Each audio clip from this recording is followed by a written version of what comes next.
Guys, mabuhay. Ayan, samahan ninyo ako na i-transform itong aking nabiling coat para sa pupuntahan natin na grade 9 ball. Ayan, so gagawin natin siyang enchanted. Ayan, para akma sa tema. Ayan, gusto ko ganito yung ating gagawin sa ating coat. Ayan, o bongga ba? Tara, samahan ninyo.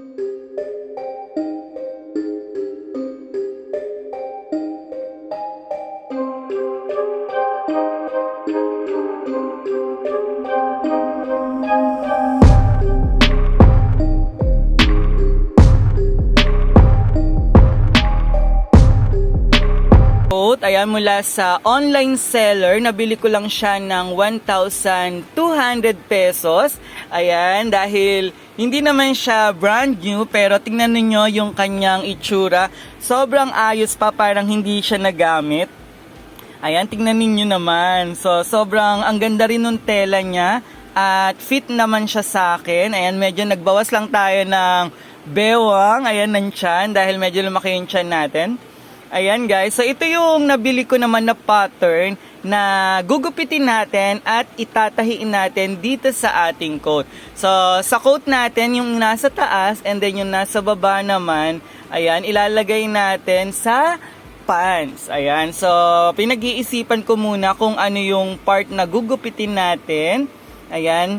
Siyempre, kailangan i-check muna natin kung ano yung pattern na mas maganda, kung yung nasa baba o yung nasa taas. And kung saan natin siya ilalagay, kung sa coat ba or sa pants. So, ganyan muna natin pag-isipan. Gumawa rin pala ako ng, ayan, ng pattern na sakto dito sa ating coat para siya na yung magiging guide ko sa paggupit dito sa ating pattern. Meron din pala akong biniling, ayan, peacock feather. Ayan, and pinag-iisipan ko kung saan ko siya ilalagay. So, ang ganda ng kulay niya guys. Buhay na buhay. Ayan, so chine-check ko lang maigi. And ito na guys, nagupit ko na pala yung ating pattern. And ito, ayan, nilalagyan ko na lang ng safety pin. Ayan, para mamaya tatahiin natin. And ginugupit ko yung sobrang part dun sa bahagi ng arms. Ayan, para maging saktong-sakto sa pagtatahian ko mamaya. Ayan, so kung makikita ninyo, medyo madali lang naman siya kung tutuusin. Yun nga lang yung mga sobrang part lang, yung ang hirap na, ayan, ang hirap na gupitin. Kasi, ayan, so kailangan natin na maganda pa rin yung pagkakakat natin dun sa design. Ayan, kaya medyo kailangan ingat. Ayan, nilalagyan ko na rin ng safety pin itong pants. Ayan, yung pattern natin dito sa pants para mamaya dire-diretso na yung pagtatahi natin. And medyo madali lang din dito sa pants kasi nakalapat na siya. Ngayon naman, ayan, so habang nilalagay natin yung safety pin, iniisip ko kung, ayan, kung paano bang tahi yung gagawin natin. Ayan, so sinimulan ko yung pagtatahi dito sa coat. Ayan, so mas madali kasi siya dahil lapat na kagad yung pattern natin maliban dun sa sleeve. So yung sa sleeve, ginupit ko na lang kasi hindi siya lumalapat and medyo mahirap siya tahiin sa part na yon. Kaya plain lang yung sa sleeves ng ating coat. And so medyo nahihirapan lang ako kasi makapal yung tela nito. Ayan, and syempre ayoko rin naman na tumagos dun sa pinaka-lining niya dun sa loob ng coat. Ayan. So, ganyan natin binusisi yung pagtahi. Talagang kinareer natin yung pagtatahi dito sa coat para maging maganda at mas buhay at magiging akma tayo sa tema ng darating na grade 9 ball. Ayan. So, ngayon naman, so pagtsatsagaan na naman natin itong tahiin yung sa pants naman. Ayan. Dito sa pants, wala akong masyadong naging problema dahil lapat naman yung ating pattern. Ayan, kasi ginupit lang natin talaga yung kung naaayon doon sa cut nung sa pinakaharap ng pants. Kaya, ayan, kung makikita ninyo, parang naka-ano na siya kagad. Lapat na siya, kaya madali na siyang tahiin and tuloy-tuloy na yung pagtahi ko dito. So ito na guys, ayan, so natahinan natin and yung part na nilagay ko dito sa ibabaw, ayan, mula siya sa headband, ayan, na parang tumerno naman dito sa ating kulay ng coat and sa pattern natin. And nilagyan ko rin siya ng pinaka tail, ayan, meron din tayong kapa, ayan. Charot lang. Ayan, kunwari, yung trending tayo. Ayan, so this is the day guys. So, magwa-wax muna tayo ng buhok. Ayan, yung binili kong wax ay colored wax, color blue. Ayan, para akma dun sa ating, sa ating coat na tinahi. Ayan, so lalagyan natin ng kulay. Ayan, para medyo naka-ano pa rin tayo, naka-team. Ayan, yung team nila is Soyri. Ayan, envelope in enchanted evergreen. Ayan, so evergreen pero naka-blue tayo. Ayan.